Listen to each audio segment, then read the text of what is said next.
Assalamualaikum warahmatullahi wabarakatuh. Saya Ahmad Sofyan sebagai mahasiswa Pendidikan Bahasa Arab Universitas Muhammadiyah Yogyakarta dengan NIM 202402820026.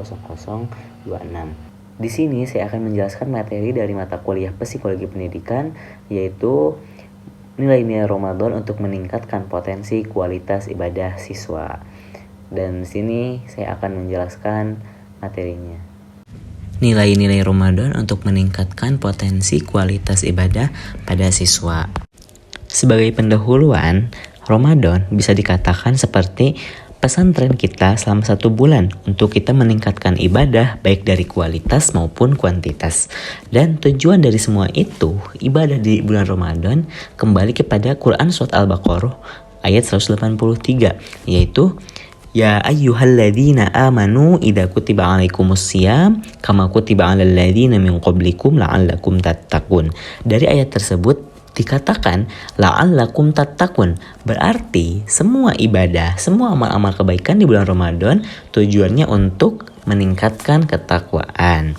Oleh karenanya kita harus mengambil pelajaran, mengambil nilai-nilai yang baik dari bulan Ramadan untuk diterapkan kepada bulan-bulan yang lainnya.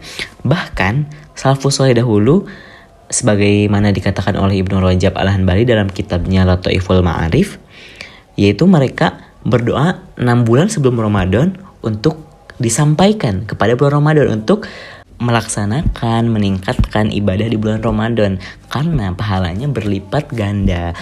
Dan mereka setelah Ramadan itu, 6 bulan setelah Ramadan, mereka berdoa agar diterima amal-amal selama bulan Ramadan tersebut. Maka kita bisa lihat bahwa salafus saleh itu menginginkan berada di Ramadan tersebut. Kita semua mengetahui bahwa semua amal ibadah, semua amal-amal kebaikan akan dilipat gandakan di bulan Ramadan, yang membuat kita bersemangat lebih dalam menjalankan ibadah atau amal-amal tersebut.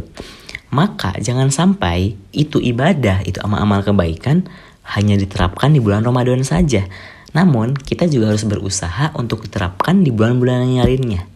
Wajar ketika kita di bulan-bulan yang lainnya tidak sama antara kualitas dan kuantitas di bulan Ramadan, karena bulan-bulan yang lainnya itu memiliki keutamaan yang berbeda, sehingga wajarlah ketika kualitas kita menurun atau kuantitas kita menurun, karena kita bisa merasakan sendiri bahwa Ramadan itu bisa berbeda vibes-nya dan bisa berbeda semangat antara satu sama lain.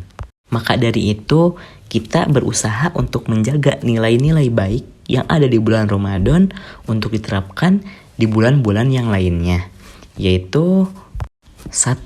Muraqabatullah. Kita di bulan Ramadan selalu ingat bahwa Allah itu selalu mengawasi kita. Ketika misal kita melihat aurat secara langsung di bulan Ramadan, kita langsung menundukkan pandangan, oh iya kita sedang berpuasa. Lalu ketika kita misal tidak berpuasa di salah satu hari bulan Ramadan, kita makan di depan umum atau minum di depan umum, kita akan merasa malu, oh iya yang lain puasa.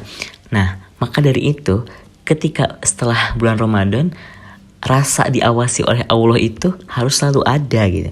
Karena ketika kita kemanapun pergi, kapanpun kita pergi, Allah itu selalu melihat kita. Dan kita pun ketika mau berbuat maksiat di bulan setelah Ramadan, kita itu selalu ingat bahwa Allah itu selalu ada di sisi kita, selalu melihat kita, mengawasi kita. Maka kita akan lebih malu untuk melaksanakan maksiat. Itulah yang diharapkan dari muraqabatullah di bulan-bulan setelah Ramadan. Yang kedua, puasa itu sendiri. Karena puasa itu adalah ibadah yang jauh dari kata riya dan ujub. Kenapa hal tersebut bisa dikatakan jauh dari kata riya dan ujub? Karena ketika kita berpuasa, orang-orang itu tidak akan tahu kita itu berpuasa atau tidak, kecuali kita berbicara kepada orang tersebut. Misalnya kita puasa nih, berarti orang tersebut tahu kalau kita itu puasa. Kecuali kalau misalnya kita tidak membicarakan kepada orang lain kalau kita berpuasa, itu orang lain tidak akan tahu kalau kita berpuasa. Bagaimana dikatakan dalam kutipan hadis mengenai pahala puasa itu, Allah Subhanahu wa taala berfirman, wa ana ajizi bihi, yaitu Allah sendiri akan melipat gandakan ganjaran pahala tersebut.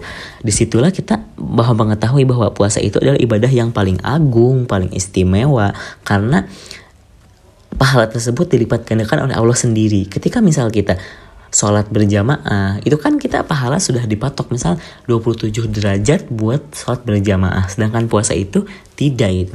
Maka di sini ada motivasi kita untuk berpuasa di bulan-bulan yang lainnya, misal puasa sunnah Senin Kamis, puasa Daud, dan puasa yang lainnya.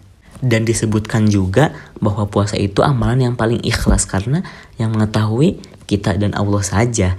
Dari sini juga kita harus mengambil pelajaran bahwa ikhlas itu butuh gitu. Kita harus menyembunyikan amalan yang dimana itu amalan tersebut hanya Allah dan kita yang tahu saja.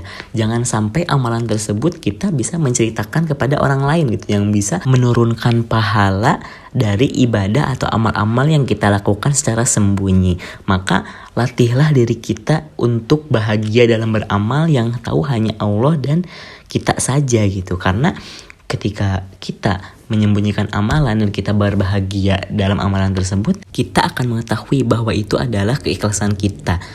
Dan kita bisa mengukur kadar keikhlasan kita itu dengan cara kita beribadah secara sembunyi-sembunyi yang tahu hanya kita dan Allah saja. Dari ibadah tersebut, apakah kita berbicara kepada orang lain atau kita menyembunyikannya? Ketika kita bisa menyembunyikannya, maka kita itu bisa mendapatkan keikhlasan yang lebih tinggi gitu. Dan ketika kita menceritakan kepada orang lain, misal ketika kita sholat tahajud di sepertiga malam dengan sendiri, dengan ikhlas, lalu kita pagi-pagi bilang kepada teman, saya tadi habis sholat tahajud nih, itu tuh bisa mengurangi pahala dari sholat tersebut. Apalagi ketika kita bisa diniatkan dengan riya atau ujub, itu bisa menghapus pahala sholat tahajud tersebut. Maka janganlah kita untuk menceritakan ibadah atau amalan itu kepada orang lain gitu. Cukuplah hanya kita dan Allah saja yang tahu. Yang ketiga, menahan amarah.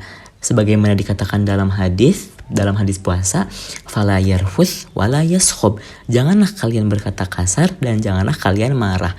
Marah dalam artian dengan suara tinggi, suara keras. Itu tuh ketika puasa kita bisa menahan, bahwa kita mengetahui bahwa kita lagi puasa nih, kita harus sabar, harus merendahkan suara, harus berkata baik.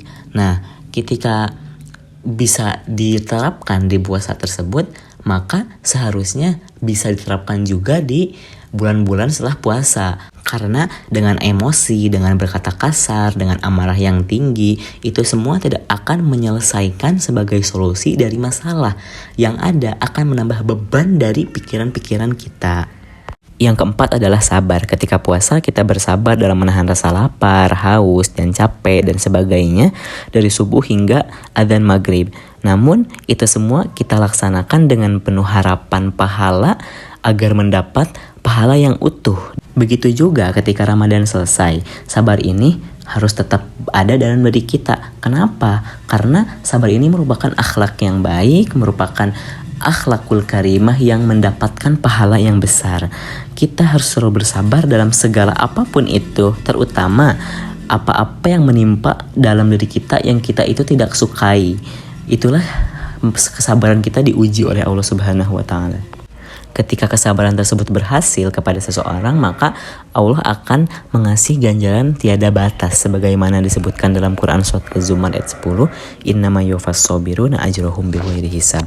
Sesungguhnya Allah akan memenuhi orang-orang yang sabar dengan pahala tiada batas. Oleh karena itu, teruslah kita untuk terus bersabar dalam segala apapun. Semoga Allah selalu mengasih ganjaran atas kesabaran tersebut. Sebagai penutup, semoga kita tidak termasuk hamba Ramadan. Jikalau kata ulama, la takun Ramadaniyan wa kun Rabbaniyan, yang dimana ibadah itu ditingkatkan hanya pada bulan Ramadan saja. Dan ketika sudah melewatinya, ibadah tersebut menjadi monoton. Dan juga jangan sampai dari Ramadan ini kita tidak mendapatkan sesuatu yang bermanfaat, sehingga capek-capeknya kita berpuasa selama sebulan penuh tetapi tidak ada manfaat. Sebagaimana kata ulama, rubba shaimin hadduhu min siyamihi al-ju'i wal atos. Betapa banyak orang yang berpuasa namun dari puasa tersebut hanya menahan lapar dan haus saja, sehingga dari selama sebulan penuh dia tidak fokus untuk meningkatkan ibadah dan amal-amal kebaikan. Mungkin Cukup sekian apa yang saya sampaikan. Jikalau benar datang dari Allah, jikalau banyak kesalahan, itulah dari kebodohan saya sendiri. Syukron, wassalamualaikum warahmatullahi wabarakatuh.